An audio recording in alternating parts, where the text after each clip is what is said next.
ಅಂದರೆ ರಾಜ್ಯದ ಬೆಂಗಳೂರು ದಕ್ಷಿಣದ ಕ್ಷೇತ್ರದ ಮತದಾರರು ಅವರು ಹೆಚ್ಚು ಸುಶಿಕ್ಷಿತ ಮತದಾರರು. ಬೆಂಗಳೂರು ದಕ್ಷಿಣದಲ್ಲಿ ಏನಿದ್ದಾರೆ ಅವರು ಸುಶಿಕ್ಷಿತ ಮತದಾರರು.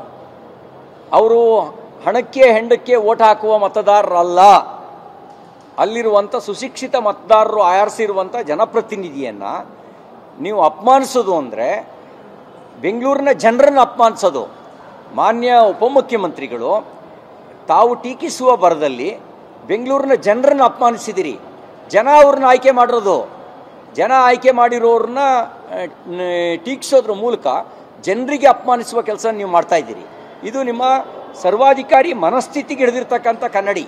ಕೆಲವು ಪ್ರಶ್ನೆಗಳನ್ನು ಎತ್ತಿದರೆ ಅವರಿಗೆ ಆ ಪ್ರಶ್ನೆಗಳಿಗೆ ಉತ್ತರ ಕೊಡಬೇಕು, ಸಮಯಾಯಿಸಿ ಮಾಡಬೇಕು. ಎಲ್ಲೋ ನಿಮ್ಮ ಸ್ವಂತ ದುಡ್ಡಲ್ಲಿ ಮಾಡ್ತೀವಿ ಅಂತ ಇಟ್ಕೊಳ್ಳಿ, ನಾವು ಯಾರೂ ಪ್ರಶ್ನೆ ಮಾಡಲ್ಲ.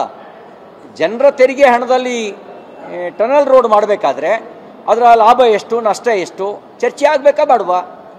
ಅದರಿಂದ ಉಪಯೋಗ ಎಷ್ಟು ಪ್ರಮಾಣದಲ್ಲಿ ಆಗುತ್ತೆ, ಈ ಚರ್ಚೆ ಆಗಲಿ. ಎಷ್ಟು ಟ್ರಾಫಿಕ್ ಡೆನ್ಸಿಟಿ ಇದೆ, ಆ ಟ್ರಾಫಿಕ್ ಡೆನ್ಸಿಟಿಗೆ ಈ ಟನಲ್ ರೋಡು ಪರಿಹಾರ ಆಗಬಲ್ಲದ? ಪರಿಹಾರ ಆಗುತ್ತೆ ಅಂದರೆ ಕನ್ವಿನ್ಸ್ ಮಾಡಿ. ನಿಮ್ಮ ಜವಾಬ್ದಾರಿ ಇದೆ.